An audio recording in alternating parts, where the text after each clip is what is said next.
उग्रं वीरं महाविष्णुं ज्वलन्तं सर्वतोमुखं नरसिंहं भीषणं भद्रं मृत्योर्मृत्युं नमाम्यहं स्वाहा।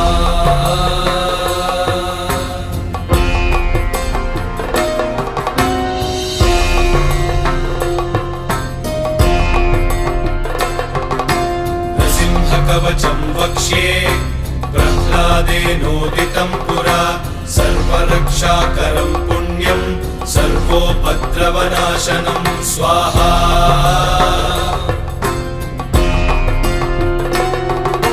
सर्वसम्पत्करं चैव स्वर्गमोक्षप्रदायकं ध्यात्वा नृसिंहं देवेशं हेमसिंहासनस्थितं स्वाहा।